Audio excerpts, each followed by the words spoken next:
सब मेरा सलाम नमस्कार सत श्री अकाल जोहार। आज बंगाल चुनाव पर एक छोटी चर्चा मैं करना चाह रहा हूँ और मैं समझता हूँ कि लगभग लोगों के दिमाग में ये बात ज़रूर होगी कि बंगाल का चुनाव जिस तरह से बीजेपी ने जीता, ये सेकंड प्रैक्टिकल था। एक तरह से पहला प्रैक्टिकल जो था वो बिहार था।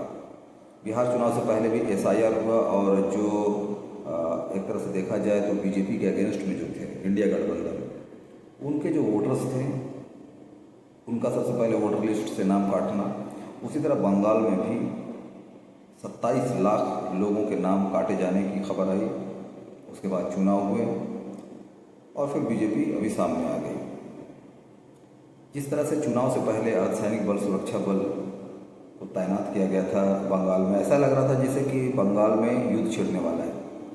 और यही जब पहलगाम में अटैक होता है तो वहाँ पर सुरक्षा जो है वो तंत्र वो नदारद रहता है।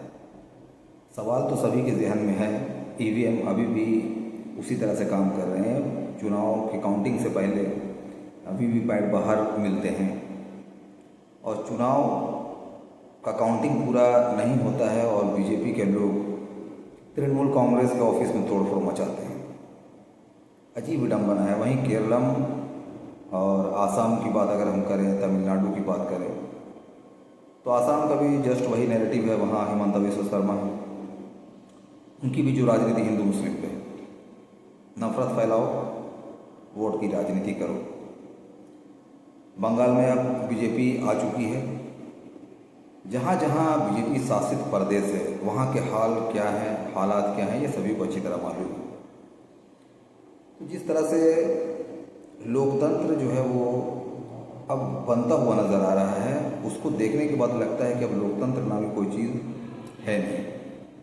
आम जनता को ये बात समझ में नहीं आ रही है कि वो करे तो क्या करे, क्योंकि आम जनता तो आम जनता है, जबकि लोकतांत्रिक व्यवस्था में सारी शक्ति आम जनता पे निहित होती है।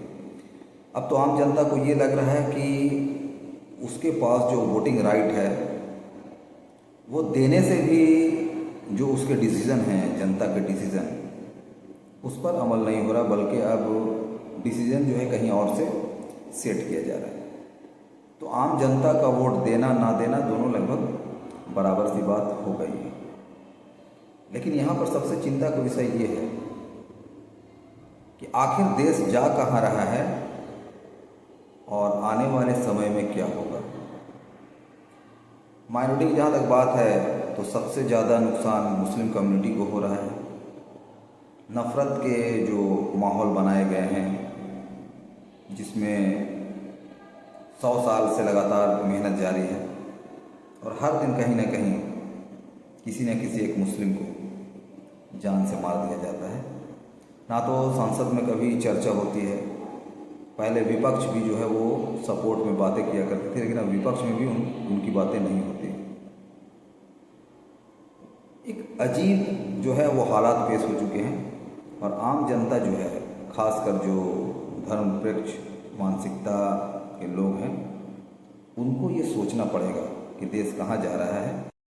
संविधान में सभी को राइट दिया गया है संवैधानिक तौर पे अपनी आवाज़ को बुलंद करना, जो गलत हो रहा है उसके खिलाफ बोलना।